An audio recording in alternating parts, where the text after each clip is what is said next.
Boss ಎಲ್ಲರಿಗೂ ನಮಸ್ಕಾರಗಳು. Welcome back to Sagar stories. ಮೊದಲನೇದಾಗಿ ಎಲ್ಲರಿಗೂ ಶುಭೋದಯ. ನಾನು ಈ ವಿಡಿಯೋನ ರಾತ್ರಿನೇ ಶೂಟ್ ಮಾಡ್ತಾ ಇದ್ದೀನಿ, ಬಟ್ ಆದರೂ ನಿಮಗೆಲ್ಲರಿಗೂ ಶುಭೋದಯ. ರಾತ್ರಿ 12 ಗಂಟೆಗೆ ವಿಡಿಯೋ ಶೂಟ್ ಮಾಡ್ತಾ ಇದ್ದೀನಿ. ಸೊ ಓಕೆ, ಇವತ್ತು ನಡೀತಾ ಇದೆ ಡಬಲ್ ಹೆಡರ್ಗೆ ಹೋಗ್ಬಿಡೋಣ. ಅದಕ್ಕಿಂತ ಮುಂಚೆ ಟಕಾರ ನನಗೆ ಪಾಯಿಂಟ್ಸ್ ಟೇಬಲ್ ನೋಡುವಂಥ ಸಮಯ.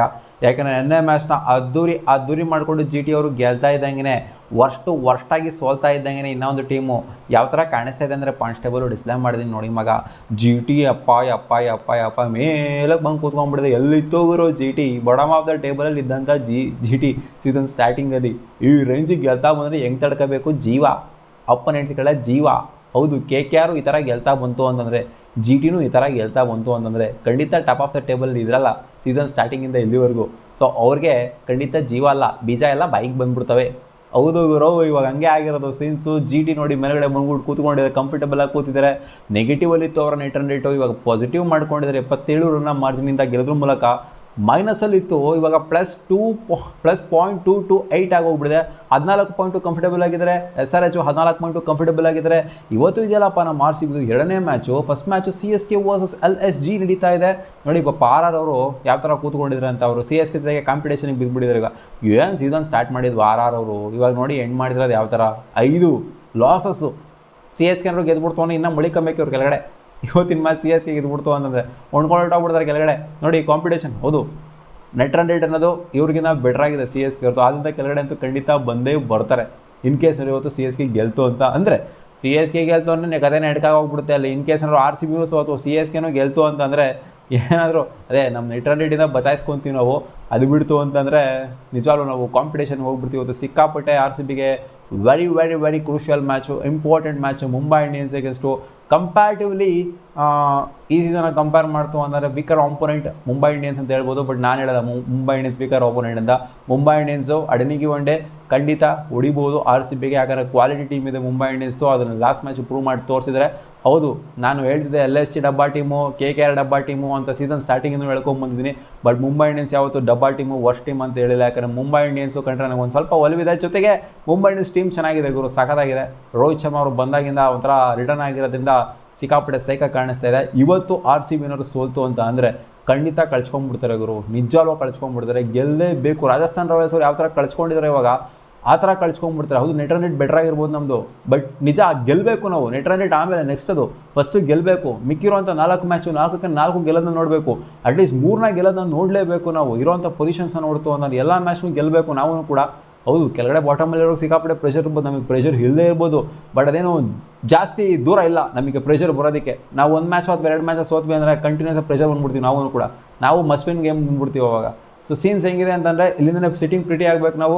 8 ಮ್ಯಾಚ್ನಾಗ ಗೆದ್ಬಿಟ್ಟು ನಾವು ಪಕ್ಕ ಸಿಟ್ಟಿಂಗ್ ಪ್ರಿಟಿ ಫಸ್ಟ್ ಆಗಬೇಕು. ಅಂದರೆ ಕ್ವಾಲಿಫೈ ಆದ್ವಿ ಅಂತ ಅನ್ಕೊಬೇಕು. ಅದಾದ ನಂತರ ನಾವು ಎಲ್ಲ ಮ್ಯಾಚ್ನೂ ಗೆಲ್ಲೋದು, ಅದು ಫಸ್ಟ್ 2 ಮ್ಯಾಚ್ನಾಗ ಗೆದ್ಬಿಡ್ಬೇಕು. ಆಮೇಲೆ ಮಿಕ್ಕಂತ 2 ಮ್ಯಾಚ್ನಾಗ ಗೆಲ್ಲೋದು ಪಲ್ಲೋದು, ಅದ್ರ ಬಗ್ಗೆ ಆಮೇಲೆ ಯೋಚನೆ ಮಾಡ್ಬೋದು. ಸೊ ಇವಾಗ ಸಿಟ್ಟಿಂಗ್ ಪ್ರಿಟಿ ಆಗಿರೋದು GT ಅವರು, ಜೊತೆಗೆ SRH ಅವರು. ಕ್ವಾಲಿಫೈ ಆಗಿಲ್ಲ ಅವರು, 2 ತಂಡ ಕೂಡ ಕ್ವಾಲಿಫೈ ಆಗಿಲ್ಲ. ಅವ್ರಿಗೆ ಇನ್ನೊಂದೊಂದು ವಿನ್ ಸಿಕ್ಬಿಡ್ತು ಅಂದರೆ ಒಂದು ರೇಂಜಿಗೆ ಕ್ವಾಲಿಫೈ ಆದಂಗೆ ಲೆಕ್ಕ ಬಂದ್ಬಿಡುತ್ತೆ. ಕ್ಯೂ ಅಂತ ಬರುತ್ತೆ ಅಲ್ವಾ, ಬಟ್ ಕ್ವಾಲಿಫೈ ಒಂದು ರೇಂಜಿಗೆ ಆದಂಗೆ ಲೆಕ್ಕಾಚಾರ. 9 ಮ್ಯಾಚ್ನಾಗ ಗೆಲ್ತು ಅಂದರೆ ಪಕ್ಕ ಅಫಿಷಿಯಲಿ ಕ್ವಾಲಿಫಿಕೇಷನ್ ಅದು. 8 ಮ್ಯಾಚ್ನಾಗ ಗೆಲ್ತು ಅಂದರೆ ಹಂಗೆ ಹಿಂಗೆ ಇರುತ್ತೆ. 7 ಮ್ಯಾಚ್ನಾಗ ಗೆದ್ರೆ ಇನ್ನೇನು ಹೊಸ್ಲಿಗೆ ಬಂದಂಗೆ ಇರುತ್ತೆ, ಇನ್ನೂ ದಾಟಿರೋದಿಲ್ಲ, ಹೊಸ್ಲಿಗೆ ಬಂದಂಗೆ ಇರುತ್ತೆ. 8 ಮ್ಯಾಚ್ನ ಗೆದ್ರೆ ದಾಟ್ದಂಗೆ. 9 ಮ್ಯಾಚ್ನಾಗ ಗ್ರೀನ್ ಸಿಗ್ನಲೇ ಬಂದ್ಬಿಡ್ತದೆ. ಸೊ ಅದು ಬೇಕಾಗಿರೋದು ನಮ್ಮ RCBಗೆ ಇಲ್ಲಿ. ಸೊ ಇವತ್ತಿನ ಮ್ಯಾಚು ಸಿಕ್ಕಾಪಟ್ಟೆ ಕ್ರೂಷಿಯಲು. LSG ಏನಾದ್ರು ಇವತ್ತು ಗೆದ್ಬಿಟ್ರು ಅಂತ ಅನ್ಕೊಳ್ಳಿ CSK ವಿರುದ್ಧ. ಅಲ್ಲ ನೋಡಿ, ಲಾಸ್ಟ್ ಮ್ಯಾಚು ಎಳ್ಕೊಂಡು ಹೋಗಿದ್ರೆ ಯಾರ ಮೇಲಪ್ಪ ಗೆದ್ದಿದ್ರು? DC ಮೇಲಲ್ವ ಗೆದ್ದಿದ್ದು? ಸಖತ್ತಾಗ್ಬಿಟ್ಟು ಎಳ್ಕೊಂಡು ಹೋಗಿದ್ರೆ. ಇವತ್ತೇನಾದ್ರು ಇವ್ರ ಮೇಲೆ ಗೆದ್ಬಿಟ್ರು, CSK ಅವ್ರ ಮೇಲೆ ಗೆದ್ಬಿಟ್ರು ಅಂದರೆ ಇವ್ರನ್ನ ನಿಮ್ಮನ್ನು ಹೇಳ್ತೀನಿ ಬರ್ರಿ ಅನ್ನೋ ಥರ ಎಳ್ದಂಗೆ ಇರುತ್ತೆ LSG ಅವರು. ಬಟ್ ಸಖತ್ತಾಗಿ ಕಾಣಿಸ್ಕೊಂಡ್ರು ಲಾಸ್ಟ್ ಮ್ಯಾಚು LSG ಅವರು. ಅದೇ ಒಂದು ಫಾರ್ಮ್ನ ಕಂಟಿನ್ಯೂ ಮಾಡಬೇಕಾಗಿದೆ LSG ಅವರು ಇನ್ ಕೇಸ್ ಇವತ್ತು ಗೆಲ್ಲಬೇಕು ಅಂತ ಅಂದಾಗ. ಸೊ ಇವತ್ತು ಮ್ಯಾಚ್ ನಡೀತಿರೋದು ಚೇಪಾಕ್ ಸ್ಟೇಡಿಯಮಲ್ಲಿ ನಡೀತಿರೋಂಥ ಮ್ಯಾಚು CSK ಅವರ ಹೋಮ್ ವೆನ್ಯೂಲಿ. ಪರವಾಗಿಲ್ಲ, CSK ಹಂಗೆ ಹಿಂಗೆ ಆಡ್ಕೊಂಡು ಬಂದಿದೆ. ಸೆಕೆಂಡ್ ಫೇಸ್ ಅವರು ಕೂಡ ಏನು ಅಂಥ ಮಾಡಿದ ಸಕ್ಸಸ್ ಏನು ಕಂಡುಕೊಂಡಿಲ್ಲ. ಬಟ್ ಆದರೂ ಕೂಡ ಇವತ್ತು ನನಗೇನು ಅನ್ನಿಸಿದೆ, CSK ಅಗೇನ್ಸ್ಟು ಲಕ್ನೋ ಸೂಪರ್ ಜೈಂಟ್ಸು ಗೆಲ್ತಾರೆ ಅಂತಲ್ಲ. ಇವತ್ತು ಏನೋ ಒಂದು ಸ್ವಲ್ಪ 50-50 ಗೇಮ್ ಥರ ಇದೆ. ಸಿಕ್ಕಾಪಟ್ಟೆ ಕನ್ಫ್ಯೂಸಿಂಗ್ ಆಗಿದೆ. ಯಾರು ಗೆಲ್ತಾರೆ ಅಂತ ಹೇಳೋದು ಸಿಕ್ಕಾಪಟ್ಟೆ ಕಡಾಖಂಡಿತವಾಗಿ ಹೇಳೋದು ಕಷ್ಟ ಈ ಒಂದು ಗೇಮಲ್ಲಿ. ಬಟ್ ಆದರೂ ಕೂಡ ನಾನು ಹೋಗ್ತೀನಿ ಇವತ್ತು CSK ಜೊತೆಗೇ ಹೋಗ್ತೀನಿ, ಲಕ್ನೋ ಸೂಪರ್ ಜೈಂಟ್ಸ್ ಜೊತೆಗೆಲ್ಲ. ನೋಡಿ, ಯಾವ ಯಾವ ಟೀಮ್ ರೀಸೆಂಟಾಗಿ ಪ್ರಿಡಿಕ್ಷನ್ ಹೆಂಗಾಗಿದೆ ಅಂದರೆ ಯಾವ ಟೀಮ್ ಸೋಲೋತ್ತ ಕರೆಕ್ಟಾಗಿ ಪ್ರಿಡಿಕ್ಟ್ ಮಾಡ್ತೀನಿ, ಯಾವ ಟೀಮ್ ಗೆಲ್ಲುತ್ತೆ ಅಂತ ಪ್ರಿಡಿಕ್ಟ್ ಮಾಡ್ತಿಲ್ಲ, ಸೋಲೋ ಟೀಮ್ನ ಕರೆಕ್ಟಾಗಿ ಪ್ರಿಡಿಕ್ಟ್ ಮಾಡಿದ್ರೆ ಉಲ್ಟಾ ಆಗ್ತಿದೆ ಎಲ್ಲನೂ ಕೂಡ. ಬಟ್ ಆದರೆ ಇವತ್ತು CSK ಗೆಲ್ಲುತ್ತೆ ಅಂತ ಅನ್ಕೊಂತೀನಿ, ಉಲ್ಟಾ ಆಗಲಿ ಅಂತಲ್ಲ, ಬಟ್ ಆದರೂ ಹಾನೆಸ್ಟಾಗಿ ಅನ್ನಿಸ್ತಿದೆ ನನಗೆ CSK ಗೆಲ್ಲಬಹುದು ಅಂತ. ಸೊ ಲಾಸ್ಟ್ 5 ಗೇಮ್ನ ಗಮನಿಸ್ತು ಅಂತಂದರೆ 4 ಮ್ಯಾಚ್ನ ಸೋತಿದ್ರೆ LSG ಅವರು, CSK ಅವ್ರು ಬಂದು ನೋಡ್ತು ಅಂತಂದರೆ ಲಾಸ್ಟ್ 5 ಗೇಮಲ್ಲಿ ಎಷ್ಟಪ್ಪ ಅವರು ಗೆದ್ದಿರೋದು, CSK ಅವ್ರು ಲಾಸ್ಟ್ 5 ಗೇಮಲ್ಲಿ 3 ಗೇಮ್ನ ಗೆದ್ದಿದ್ದಾರೆ. ಇನ್ನು RCB ಅಂತ ಬಂದಾಗ ಲಾಸ್ಟ್ 5 ಗೇಮಲ್ಲಿ 2 ಗೇಮ್ನ ಗೆದ್ದಿದ್ದಾರೆ. ಸೊ ಪರವಾಗಿಲ್ಲ, ಡೀಸೆಂಟಾಗಿ ಆಗಿದೆ. CSK ಅಂತ ವರ್ಸ್ಟಾಗಿ ಆಗಿಲ್ಲ second phase. Last 2 back to back ಗೆದ್ದಿದ್ದಾರೆ. CSK ಅವರು ಕೇಪಬಲ್ ಎನಫ್ ಇದ್ದಾರೆ ಇವತ್ತು ಹೊಡೆಯೋದಕ್ಕೆ ಅಂತ. ಮೊದಲನೇ ಮ್ಯಾಚ್ನ ಮಧ್ಯಾಹ್ನದ ಗೇಮ್ ಆಗಿರೋದ್ರಿಂದ ಇವತ್ತು ಬ್ಯಾಟಿಂಗ್ ಬೇಕಾದ್ರೂ ಆಯ್ಕೆ ಮಾಡ್ಕೊಬೋದು, ಬೌಲಿಂಗ್ ಬೇಕಾದ್ರೂ ಆಯ್ಕೆ ಮಾಡ್ಕೊಬೋದು. ಆವ್ರೇಜ್ ಫಸ್ಟಿಂಗ್ ಸ್ಕೋರ್ ಅದು ಇದು ಎಲ್ಲ ಮ್ಯಾಟ್ರನ್ ಆಗೋದಿಲ್ಲ. ಸೊ ನೋಡಿರ್ತೀರಾ ಅಂತ ಅನ್ಕೊಂಡಿದ್ದೀನಿ. CSK ಅಂದರೆ ಚೇಪಾಕ್ ಸ್ಟೇಡಿಯಮಲ್ಲಿ ಆವ್ರೇಜ್ ಫಸ್ಟಿಂಗ್ ಸ್ಕೋರ್ 170 ಆ್ಯಂಡ್ ಅಬೋವ್ ಇದೆ. ಅಂಥ ಹೈ ಸ್ಕೋರಿಂಗು ಆಗಿಲ್ಲ, ಅಂಥ ಲೋ ಸ್ಕೋರಿಂಗು ಆಗಿಲ್ಲ, ಒಂದು ಮಿಡ್ ರೇಂಜಲ್ಲಿ ಆಗಿದೆ. ಹೈ ಸ್ಕೋರಿಂಗು ಆಗ್ಬೋದು, ಲೋ ಸ್ಕೋರಿಂಗು ಕೂಡ ಆಗುವ ಚಾನ್ಸಸ್ ಇದೆ. ಇಲ್ಲಿ ಸ್ಪಿನ್ನರ್ಸ್ಗಳು ಸ್ವಲ್ಪ ಎಫೆಕ್ಟಿವ್ನೆಸ್ಸು ತೋರಿಸೋದ್ರಿಂದ ಇವತ್ತು ಅಖಿಲ್ ಹುಸೇನ್ ಜೊತೆಗೆ ನೂರ್ ಅಹ್ಮದ್ ಸ್ವಲ್ಪ ಎಫೆಕ್ಟಿವ್ ಆಗಿರ್ಬೋದು ಅಂತ ಅನ್ನಿಸ್ತಾ ಇದೆ. ರಾತೆ ಒಬ್ಬಿಯಸ್ಲಿ ಪ್ಲೇಗೆ ಬರುವಂಥ ಚಾನ್ಸಸ್ಸು ಕಾಣಿಸ್ತಿದೆ. ಲಾಸ್ಟ್ ಮ್ಯಾಚ್ ಸಖತ್ತಾಗಿ ಬೌಲಿಂಗ್ನ ಮಾಡಿದರು. ಸೊ LSG ಡಬ್ಬಾ ಟೀಮ್ ಥರ ಕಾಣಿಸ್ತಾ ಇಲ್ಲ. ಹೌದು, ಏನು ಗುರು ಇವಾಗ ಬಿಲ್ಡಪ್ ಕೊಡ್ತಿದ್ದೆ ಒಂದು ಲಾಸ್ಟ್ ಮ್ಯಾಚ್ನಾಗ ಗೆದ್ದು ಮಾತ್ರಕ್ಕೆ RCB ಅಗೇನ್ಸ್ಟು ಅಂತ ಹೇಳಿದ್ರೆ, ಎಲ್ಲ ಗುರು ಲಾಸ್ಟ್ ಮ್ಯಾಚು ಸ್ವಲ್ಪ ಪಂಪ್ಡಪ್ ಆಗಿರೋದನ್ನೇ ಕಾಣಿಸ್ತಾ ಇದ್ದಾರೆ. ಬಟ್ ಆದರೂ ನನಗೇನೋ ಇವತ್ತು CSK ಕಡೆನೂ ಹೋಗ್ತಿದ್ದೀನಿ, CSKನೇ ಗೆಲ್ತಾರೆ ಅಂತ ಅಂದ್ಕೊಂಡಿದ್ದೀನಿ. ಇನ್ನು ಜಾಸ್ತಿ ಫಸ್ಟ್ ಮ್ಯಾಚ್ ಬಗ್ಗೆ ಸ್ಟ್ರೆಸ್ ಮಾಡಿ ಸಾಕು. ಸೆಕೆಂಡ್ ಮ್ಯಾಚ್ ವಿಚಾರಕ್ಕೆ ಬಂದ್ಬಿಡೋಣ ಗುರು. ಇವತ್ತೇನಾದ್ರು RCB ಸೋಲ್ತು ಅಂದರೆ ನಿಕಲ್ ಆಗೋಗ್ಬಿಡ್ತದೆ ಕೆಳಗಡೆ. ಆದ್ದರಿಂದ ಇವತ್ತು ಗೆಲ್ಲೇಬೇಕಪ್ಪ. ಮುಂಬೈ ಇಂಡಿಯನ್ಸು ಸಿಕ್ಕಾಪಟ್ಟೆ competitive side. Mumbai Indians last 5 ಮ್ಯಾಚಲ್ಲಿ 2 ಮ್ಯಾಚ್ನ ಗೆದ್ದಿದ್ದಾರೆ. ಲಾಸ್ಟ್ ಮ್ಯಾಚು ವಿಕ್ಟ್ರಿ ತೊಗೊಂಡಿದ್ದಾರೆ. ರೋಹಿತ್ ಶರ್ಮಾ ಅವರು ಕಮ್ ಬ್ಯಾಕ್ ಮಾಡ್ತಾ ಇದ್ದಂಗೆ ರಿಯಾನ್ ರಿಕಲ್ಟನ್ ಆಡ್ತಿರೋಂಥ ರೀತಿ ನೋಡ್ತು ಅಂದರೆ, ರೋಹಿತ್ ಶರ್ಮಾ ಆಡ್ತಾ ಇರೋಂಥ ರೀತಿ ನೋಡ್ತು ಅಂದರೆ ಸಿಕ್ಕಾಪಟ್ಟೆ ಡಿಸ್ಟ್ರಕ್ಟಿವ್ ಆಗಿ ಆಡ್ತಾ ಇದ್ದಾರೆ. ಬಟ್ ನಮ್ಮ RCB ಓಪನರ್ಸು ಆ ಥರ ಕಾಣಿಸ್ಕೊತಾ ಇಲ್ಲ, ಪಾರ್ಟ್ನರ್ಶಿಪ್ಪು ಬಿಲ್ಡ್ ಆಗ್ತಾ ಇಲ್ಲ. ನಾನು ಎಕ್ಸ್ಪೆಕ್ಟ್ ಮಾಡುವಂಥ ಚೇಂಜಸ್ ನಿಮ್ಗೆ ಆಲ್ರೆಡಿ ಹೇಳಿದ್ದೀನಿ. DDP ಓಪನ್ ಮಾಡಬೇಕು, ಜೇಕೋಬ್ ಬೆಥೆಲ್ಲು ನಂಬರ್ 3 ಬರಬೇಕು, ಜೊತೆಗೆ ರೊಮ್ಯಾರಿಯೋ ಶಫರ್ನ ಕೂರಿಸ್ಬೇಕು, ಜಿತೇಶ್ ಶರ್ಮನ ಕೂರಿಸ್ಬೇಕು. ಹೇಳಿದ್ದೀನಿ, ಅದು ಆಗುತ್ತೋ ಆಗಲ್ಲೋ ಗೊತ್ತಿಲ್ಲ. ಯಾರನ್ನ ತೊಗೊಂಬರ್ಬೇಕು ಅಂತ ಹೇಳಿದ್ದೀನಿ ಅಂದರೆ ಕಾಕ್ಸ್ನ ತೊಗೊಂಬರ್ಬೇಕು ವಿಕೆಟ್ ಕೀಪರ್ ಬ್ಯಾಟರಾಗಿ, ಜೊತೆಗೆ ಮಂಗೇಶ್ ಯಾದವ್ನ ತೊಗೊಂಬರ್ಬೇಕು ಇವರ ಜಾಗದಲ್ಲಿ ಅಂತ ನಾನು ಹೇಳಿದ್ದೀನಿ. ಬಟ್ ಗೊತ್ತಿಲ್ಲ ಯಾವ ಚೇಂಜಸ್ ಆಗುತ್ತೋ ಅಂತ. ಇಬ್ಬರೂ ಕೂರಿಸಿಲ್ಲ ಅಂದರೆ ಅಟ್ಲೀಸ್ಟ್ ಒಬ್ಬರನ್ನಾರು ಕೂರಿಸ್ತಾರೆ ಅಂತ ನಾನು ಅಂದ್ಕೊಂಡಿದ್ದೀನಿ, ನಾನು ಬಿಲೀವ್ ಮಾಡ್ತಾ ಇದ್ದೀನಿ. ಇಲ್ಲ ಅಂತಂದರೆ ಅದನ್ನೇ ತೊಗೊಂಬಂದ್ಬಿಟ್ಟು ಅದೇ ಆಡ್ತಾರೆ ಅಂತಂದರೆ ಕಷ್ಟಕರವಾಗಿಯೇ ಕಾಣಿಸ್ತಾ ಇದೆ. ಹೌದು ಗುರು, 1 ಮ್ಯಾಚ್ನ ಗೆದ್ದಿಲ್ವಾ ಅಲ್ಲಿ ಮುಂಬೈ ಇಂಡಿಯನ್ಸ್ ಅಗೇನ್ಸ್ಟು? ಏನು ಹಿಂಗೆ ಹೇಳ್ತಾ ಇದೆಯಲ್ಲ, ಸೀಸನ್ ಸ್ಟಾರ್ಟಿಂಗಲ್ಲೇ ಗೆದ್ದಿಲ್ವ ನಾವು? ಏನು ಹಿಂಗೆ ಹೇಳ್ತಾ ಇದೆಯಾ? ಮುಂಬೈ ಇಂಡಿಯನ್ಸ್ ಹೊಡಿತೀವಿ 100%. ಅಲ್ಲ ಗುರು, ಇನ್ನೂ ಒಂದು ಏನು ಗೊತ್ತಾ, ರೀಸೆಂಟ್ ಟ್ರೆಂಡ್ ನೋಡ್ತು ಅಂತಂದರೆ ಎಲ್ಲ ಟೀಮ್ಗಳು ಇವಾಗ ಸೆಕೆಂಡ್ ಫೇಸ್ ಏನು ಶುರುವಾಗಿದೆ ಎಲ್ಲ ಬಂದ್ಬಿಟ್ಟು ರಿಟರ್ನ್ ಹೊಡೆದ್ಬಿಟ್ಟು ಹೋಗ್ತಾ ಇದ್ದಾರೆ. ನೋಡಿ ಹೆಂಗೆ ಶುರುವಾಯಿತು ಅನ್ನೋದು RCB vs DC ಮ್ಯಾಚಿಂದ ಶುರುವಾಯಿತು. ಕೊಟ್ವಿ ನಾವು ಕೂಡ ಅವ್ರಿಗೆ. ಅಲ್ಲಿಂದ ನೋಡ್ಕೊಂಬನಿ ಎಲ್ಲ ಆಗಿರುವಂಥ ಮ್ಯಾಚ್ಗಳೆಲ್ಲ ರಿಟರ್ನ್ ಹೊಡೆದಿದ್ದಾರೆ. ರಿವರ್ಸ್ ಫಿಕ್ಷರ್ ಏನಿದೆ ರಿವರ್ಸ್ ಹೊಡಿತಾ ಇದ್ದಾರೆ. ಲಕ್ನೋರು ರಿವರ್ಸ್ ಹೊಡೆದ್ರು ನಮ್ಮ RCBಗೆ, ಇವರು ಕೂಡ ರಿವರ್ಸ್ ಹೊಡೆದ್ರು, GT ಅವರು ಕೂಡ ರಿವರ್ಸ್ ಹೊಡೆದ್ರು. ಎಕ್ಸ್ಪೆಕ್ಟೇಷನ್ ಇರಲಿಲ್ಲ. ಸೊ ಈ ಮ್ಯಾಚನ್ನು ಕೂಡ ರಿವರ್ಸ್ ಆದರೂ ಆಗ್ಬೋದು. ಸೊ ಏನಿಲ್ಲ, ಹೊಡೆದ್ಬಿಟ್ಟಿದ್ದೀವಿ ಅನ್ನೋ ಮಾತ್ರಕ್ಕೆ ಅವ್ರು ಹೊಡಿಬಾರ್ದು ಅಂತ ಏನಿಲ್ಲ ಅಲ್ಲಿ. ಲಕ್ನೋ ಅವರು ಹೊಡೆದ್ರು, GT ಅವರು ಹೊಡೆದ್ರು ನಮ್ಮ RCBಗೆ. ಮುಂಬೈ ಅವ್ರು ಹೊಡಿಬಾರ್ದು ಅನ್ನೋದೇನಿಲ್ಲ ಅಲ್ಲಿ. ಸೊ ಮುಂಬೈ ಸಿಕ್ಕಾಪಟ್ಟೆ ಈಕ್ವಲಿ ಕೇಪಬಲ್ ಇದ್ದಾರೆ. ಅವರು ಗೆಲ್ಲಬೇಕು ಅಂತಲೇ ಆಡ್ತಾ ಇರೋದು. ಏನು ಗುರು, ಮುಂಬೈಗೆ ಸಪೋರ್ಟ್ ಮಾಡಿದೆ, RCBಗೆ ಸಪೋರ್ಟ್ ಮಾಡಿದೆ ಅಂತ ಕೇಳಿದ್ರೆ RCBಗೆ ಸಪೋರ್ಟ್ ಮಾಡ್ತಾ ಇರೋದು. ಬಟ್ ಆದರೆ ನೆಗ್ಲಿಜಿಬಲ್ಲು ಮುಂಬೈ ಇಂಡಿಯನ್ಸು ಡಬ್ಬಾ ಟೀಮು. ಮುಂಬೈ ಇಂಡಿಯನ್ಸ್ ಏನಲ್ಲಿ ವಿಕೆಟ್ಸೇ ಬೀಳ್ತಾ ಇಲ್ಲ, ಬುಮ್ರಾಗೆ ಅವ್ರಿಗೆ ಅಂತ ಎಲ್ಲ ಅನ್ಕೊಂಡು ಕೂತ್ಕೊಳ್ಳೋಂಥದ್ದೇನಿಲ್ಲ. ಸೊ ಅವ್ರ ಬೌಲಿಂಗ್ ಸ್ವಲ್ಪ ಕನ್ಸನೇ ಆಗಿದೆ. ಬಟ್ ಬ್ಯಾಟಿಂಗ್ ವಿಚಾರಕ್ಕೆ ಬಂದವರೆ ಸಿಕ್ಕಾಪಟ್ಟೆ ಡಿಸ್ಟ್ರಕ್ಟಿವ್ ಬ್ಯಾಟಿಂಗನ್ನು ಆಡ್ತಾ ಇದ್ದಾರೆ. ಅಂಥ ಕೇಪಬಿಲಿಟಿ ಇರುವಂಥ ಬ್ಯಾಟರ್ಸ್ಗಳಿದೆ. ಸೂರ್ಯಕುಮಾರ್ ಯಾದವ್ ಒಬ್ಬರು ಸ್ವಲ್ಪ ಫಾರ್ಮಿಗೆ ಬರಬೇಕಾಗಿದೆ. ಅದು ಬಿಡ್ತು ಅಂತಂದರೆ ಚೆನ್ನಾಗಿರುವಂಥ ಬ್ಯಾಟರ್ಸ್ ತಿಲಕ್ ವರ್ಮಾ ಆಗಿರ್ಬೋದು, ಎಲ್ಲ ಸೆಂಚುರಿ ಹೊಡೆದಿರುವಂಥ ಬ್ಯಾಟರ್ಸ್ ಇದ್ದಾರೆ. ಹೌದು, ಅನ್ಸರ್ಟೇನಾಗಿ ಕಾಣಿಸ್ತಾ ಇದ್ದಾರೆ ಅಷ್ಟೇ. ಬಟ್ ಎಲ್ಲ ಒಂಥರ ನೋಡಿ, ರಿಯಾನ್ ರಿಕಲ್ಟನ್ ಸಕ್ಸಾಗಿ ರನ್ಸ್ ಹೊಡೆದಿದ್ದಾರೆ. ತಿಲಕ್ ವರ್ಮನು ಕೂಡ ಪರವಾಗಿಲ್ಲ ಚೆನ್ನಾಗಿ ಆಡಿದ್ದಾರೆ. ಸೂರ್ಯ ಒಬ್ಬರು ಫಾರ್ಮ್ನ ಕಳ್ಕೊಂಡಿದ್ದಾರೆ. ಇನ್ನು ನಮಂದಿರು ಅವರು ಕೂಡ ಒಂದು ರೇಂಜಿಗೆ ಕನ್ಸಿಸ್ಟೆಂಟಾಗಿ ಆಡ್ತಾ ಇದ್ದಾರೆ. ಸೊ ಎಲ್ಲ ಒಂಥರ ಹಾರ್ದಿಕ್ ಪಾಂಡ್ಯ ಅವ್ರ ಅವೈಲಬಿಲಿಟಿ ಇಟ್ಟಿಟ್ಟು ಒಂದು ಸ್ವಲ್ಪ ಕ್ವೆಶನ್ ಇದೆ. ಅವ್ರೇನೋ ಸ್ವಲ್ಪ ಫಿಟ್ನೆಸ್ ರಿಲೇಟೆಡ್ ಏನೋ ಒಂದು ಸ್ವಲ್ಪ ಅವ್ರದ್ದು ಪ್ರೋಗ್ರಾಮ್ ಇದೆಯಂತೆ, ಟೆಸ್ಟಿಂಗ್ ಪ್ರೋಗ್ರಾಮ್ ಇದೆಯಂತೆ.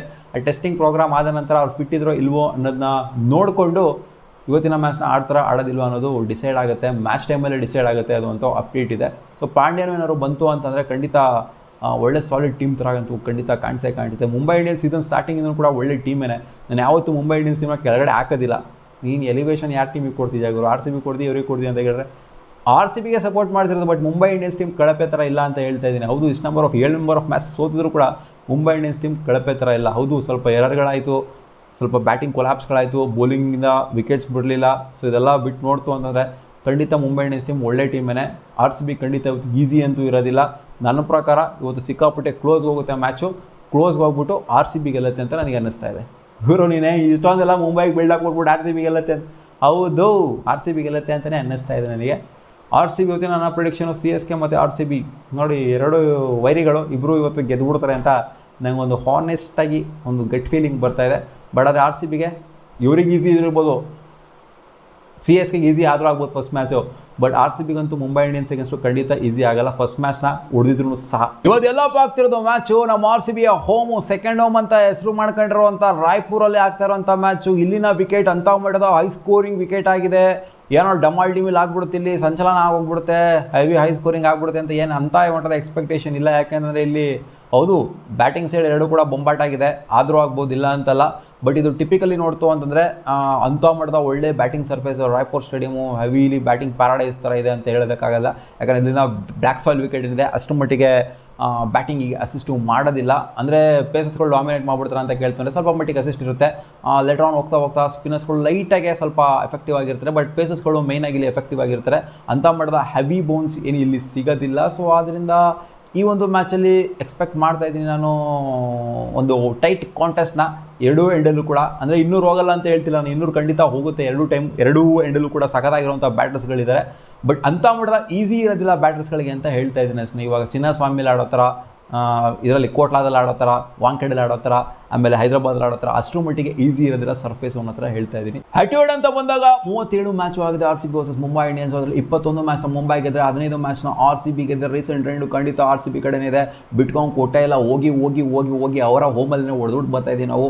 ಈ ಸಲ ಕೂಡ ಹೊಡೆದ್ವಿ, ಹೋದ ಸಲ ಹೊಡೆದ್ವಿ ನೋಡಿ. 10 ಸೀಸನ್ ಬಿಟ್ಕೊಂಡೇ ಕೊಟ್ಟಿರಲಿಲ್ಲ ಅವರು. ನಾವು ಕೊಟ್ಟು ಇಡ್ತಾ ಇದ್ದೀವಿ, ಮತ್ತೆ ಇವಾಗ ರಿಟರ್ನ್ ಕೊಡ್ತಾರೆ, ರಿಟರ್ನ್ ಗಿಫ್ಟ್ನ.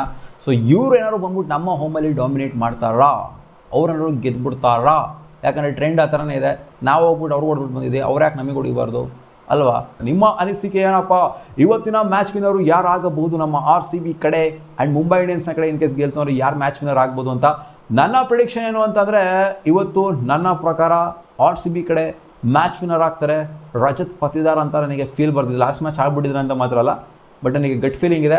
ರಜತ್ ಪತಿದಾರು ಜೊತೆಗೆ ದೇವದತ್ ಪಡಿಕಲ್ ಈ ಇಬ್ಬರು ಪ್ಲೇಯರ್ಸ್ಗಳು ಸಖತ್ತಾಗಿ ಆಡ್ಬೋದು ಅಂತ, ಜಾಸ್ತಿ ರನ್ಸ್ ಹೊಡಿಬೋದು ಅಂತ ಫೀಲ್ ಆಗ್ತಿದೆ. ಇನ್ನು ಬೌಲಿಂಗ್ ವಿಚಾರಕ್ಕೆ ಬಂತು ಅಂದರೆ ಜಾಶ್ ಹೆಜ್ರೋಡ್ ಇಂಪ್ಯಾಕ್ಟ್ ಚೆನ್ನಾಗಿ ಮಾಡ್ಬೋದು ಅಂತ. ರೀಸೆಂಟಾಗಿ ಅಷ್ಟೊಂದು ಚೆನ್ನಾಗಿ ಕಾಣಿಸ್ಕೊಂಡಿಲ್ಲ, ಬಟ್ ಈ ಮ್ಯಾಚ್ ನನ್ನ ಪ್ರಕಾರ ಜಾಶ್ ಹೆಜ್ರೋಡ್ ಇಂಪ್ಯಾಕ್ಟ್ ಮಾಡ್ಬೋದು ಅಂತ ಅನಿಸಿದೆ. ಇನ್ನು ಅವ್ರ ಕಡೆ ಬಂತು ಅಂತಂದರೆ ನನಗೇನೋ ಸೂರ್ಯಕುಮಾರ್ ಅದು ಫಾರ್ಮಿಗೆ ರಿಟರ್ನ್ ಆಗ್ತಾರೆ ಅಂತ ಫೀಲ್ ಆಗ್ತಿದೆ. ಗಟ್ ಫೀಲಿಂಗ್ ಬರ್ತಾ ಇದೆ ನನಗೆ, ಗಟ್ ಫೀಲಿಂಗ್. ನೋಡೋಣ ಅದೇನಾಗುತ್ತೆ ಅಂತ. ರೋಹಿತ್ ಶರ್ಮಾ ಅವ್ರ ಹೋಪ್ಸ್ ಅಂತೂ ಇದ್ದೇ ಇರುತ್ತೆ. ಸಿಗೋಣ.